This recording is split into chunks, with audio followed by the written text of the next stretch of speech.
Right. నమస్తే మిత్రులారా. మరి ఈరోజు కల్వకుంట్ల దొంగరామడు లొట్టపీస్ రామడు మరి ఢిల్లీలో ఈడీ ఆఫీసర్ల ముందు పోయినట్లున్నాడు.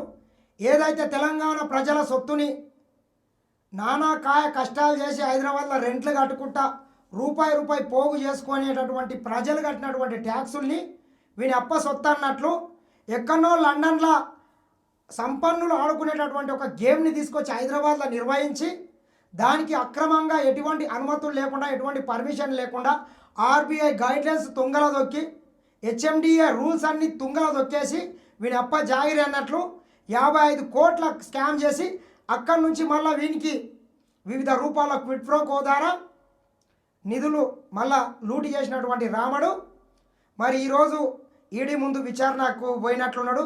మరి పొద్దుమిక్తే తెలుస్తుంది. మరి ఇంటికి వస్తాడా వాళ్ళ చెల్లెమ్మ పోయొచ్చింది మొన్ననే ఆ జైలుకి వస్తాడా చూద్దాము. సాయంత్రం అయితే మనకు ఒక క్లారిటీ వస్తుంది. మరి ఏసీబీ కేసు పెట్టి విచారణకు రమ్మంటే పదే 10 సార్లు దాటా వేసేసాడు. మనం సినిమా చూస్తాం, అదేదో మర్యాద రామన్న సినిమాలో సునీల్ గారు ఆ ఇల్లు ఇవ్వాలంటే ఏదో ఒక సాకు చెప్తుంటాడు. ఇక బయటికి వెళ్ళడానికి వాడు ఇబ్బంది పడుతుంటాడు. కొత్తగా పెళ్ళైన కోడలు అత్తింటికి రావడానికి ఏ రకంగా అయితే ఇబ్బందులు పడుతుంటారు రావడానికి, ఆ రకంగానే మరి 10 సార్లు ఏసీ బోర్లు పిలిస్తే రాలేదు. కానీ మరి ఈడీ వాడు పిలిస్తే మాత్రం ఆగమేఘాల మీద ఢిల్లీ కురికిండు. పక్కన ఏసీబీ కార్యాలయం ఉంది, వాళ్ళ ఇంటికి కూతవేటు దూరం ఉన్నది. రారా బాబు అంటే రాలేదు. ఈ లొట్టపీస్ కేసు అన్నాడు. కానీ లొట్టలన్నీ చూసిండు. కోర్టుకు పోయిండు, హైకోర్టుకు పోయిండు, సుప్రీంకోర్టుకు పోయిండు. ఏ కేసు వీనికి అనుకూలంగా తీర్పు ఇవ్వకపోవడంతో లాస్ట్కు అంతిమంగా విచారణకు వచ్చిండు. అది మళ్ళీ లాయర్లను పెట్టుకొని వచ్చిండు.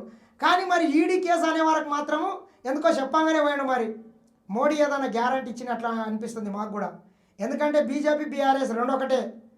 నీ పార్టీ పేరు టీఆర్ఎస్ ఉంటే మార్చుకుంటేనే బాగుంటుంది అని చెప్తే బీ వస్తుంది కాబట్టి బీజేపీ అని బీఆర్ఎస్ అని పెట్టుకున్నాడు. బీజేపీలో ఒక బీ ఉంటుంది ఫస్ట్, దీంట్లో ఒక బీఆర్ఎస్ అట్లా పెట్టుకున్నారు. మరి ఇద్దరు కుమ్మక్కైనరో ఏమైనరో మాకైతే తెలియదు. కానీ మరి పిలవంగానే పోయాడు. కొత్త అల్లుడు కదా.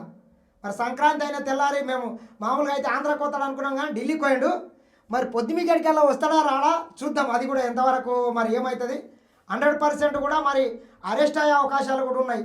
ఎందుకంటే అన్ని నిబంధనలు తుంగల దొక్కి, ఆర్బీఐ నిబంధనలు కూడా తుంగల దొక్కి ఇంగ్లాండ్కు డబ్బులు పంపించాడు. కాబట్టి ఖచ్చితంగా సాధారణ ప్రజలైతే 1000-2000 దొంగతనం చేస్తేనే వారి మీద 420 కేసు పెట్టి పొద్దుమికెట్కల్లా లోపల వేస్తారు మన పోలీస్ అన్నలు.